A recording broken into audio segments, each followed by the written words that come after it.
What's going on, guys? Hope you're doing well. Welcome back to my channel. For those of you that don't know, my name is Josh Elkin. I like to think myself as somewhat of a culinary genius, more like a chef, more like a cook. I don't even know the difference sometimes. Today I'm going to provide you with something super delicious and close to home. Now, I don't have a smoker with me, but I definitely love salted cured meat stuffed between rye bread with mustard. I'm gonna try and achieve that today by boiling the meat, making it more corned beef than smoked meat. All I'm trying to say is that I really wanted a corned beef sandwich with french fries and a pickle. Let's get into it, shall we? This hunk of meat is a beautiful cut of brisket. It had already come brined. Brined, when it's submerged in a sugar, salt, water mixture, it tenderizes everything. It makes it extra delicious. Coriander seeds, mustard seeds, and some crushed up dry basil leaves. And really all I need to do here is take this seasoning mixture and cover the entire piece of meat with it. I'm gonna add it to this pot, cover it with water, and then boil it for 3 hours. It might seem like a long time, but the best things in the kitchen usually have the longest labor of love. Once that boils, I'm just gonna turn it down to a simmer, cover it, and let it just chill. Now is a good opportunity to get on a quick pickle. Fresh dill, vinegar, sugar, mustard seed, crushed garlic, and bay leaves. I'm just gonna bring it to a boil until the sugar dissolves, then we can move on to the next step. Look, you don't want this to violently boil over. You don't even want to burn anything in it. What I really just want to do is cook it until the sugar dissolves, then turn the heat off immediately. Now, while that happens, the meat has started boiling. I'm gonna turn it down to a slow simmer and cover it. I'm just gonna cut these little mini Persian cucumbers in half. All right, so I miscalculated, and this bowl is too small. So I'm just gonna transfer them to another bowl, making sure that they're all submerged. Then I'm gonna put them in the fridge. Look what I found, a mason jar, right?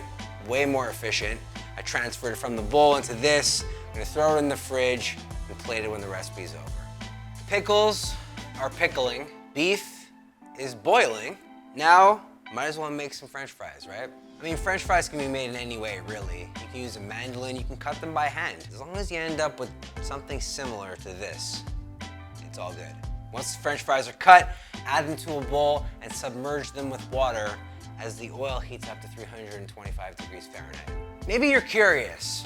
You're asking yourself, Josh, why are you giving your potatoes a bath before you deep fry them? Well, there's a very logical explanation. Potatoes are very starchy, and when you put them in water, it releases the starch. It makes them extra crispy. It solidifies the crispiness. All right, our oil has heated up to 325 degrees, which is perfect temperature for blanching.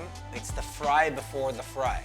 I know I said that you're gonna guarantee yourself crispiness by soaking your potatoes, but you're also gonna guarantee crispiness by blanching first. So right now I'm gonna fry these potatoes at 325 degrees for like 3 minutes, just until they become a little bit browned. Take them up, jack the heat up to 375 degrees Fahrenheit, and then fry them until they're golden brown. Are you excited? Can you sense the excitement? Okay, so these potatoes are somewhat dry. The oil got a little bit away from me, so I had to turn it down, wait for the temperature to drop, and in the meantime, let's check on this brisket, shall we? Now I'm just gonna add a little bit at a time because I don't want this displacement to hurt me. Ooh, yeah, that's the thing.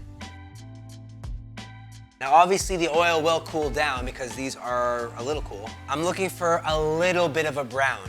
Like, I don't even want these to actually cook because when we jack up the heat after, they'll cook for real. You know, when you're not using a deep fryer and you're doing it a la Rogue, MacGyver style like this, it's really hard to control the temperature. When I start seeing a little bit of a crust start to form on the potato, that's when you know it's time to take them out and boost the heat up. The first round of frying is done.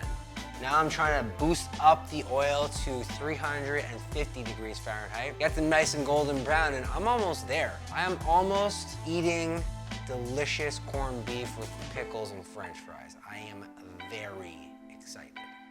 Anytime you make fresh fries, it's very important that once you take them out of the oil, you salt them right away.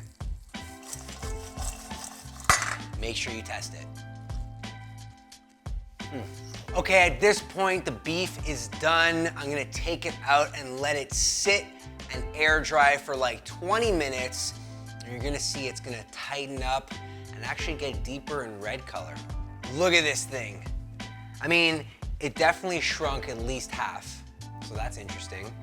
But it makes sense, right? The boiling, it takes out all the juices, it boils out all the fat, it probably extracts all the water. Oh my God, it smells so good. This beautiful cut of meat. Really all I have left to do is slice this and make the sandwich. So here's the deal. It's really super important that you know you have to cut the meat against the grain. That looks awesome. Some people might be concerned about the fat. I personally think that it adds to the texture, you know? Like I've let this dry out a little bit and it is dried, but then you have these little fat bits, like right over here, which adds to the moisture. We have our quick pickles that we made over here, some French fries, and this beautiful piece of corned beef brisket. Got some yellow mustard, I got some rye bread. This is how I know smoked meat sandwiches. This is how I know corned beef and pastrami sandwiches too. Rye bread with yellow mustard.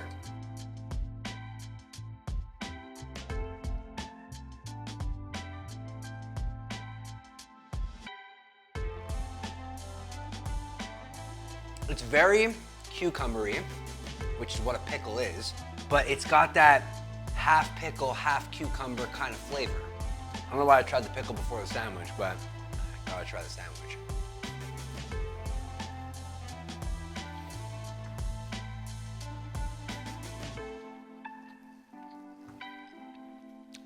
No words. Why even go out for this? Why ever leave the house when you could just make it on your own? Well, that's it. I have a whole half a sandwich, a big jar of pickles, and a lot more French fries to eat. Hope you guys enjoyed this recipe. I hope you enjoyed the video as well. If you're new here, hit the subscribe button, turn on notifications because I put out videos every single week. New food, new recipes. I'm Josh Elkin, you're the internet. This is a delicious corned beef sandwich with French fries and dill pickles. That's it. I'm out. Peace out, guys.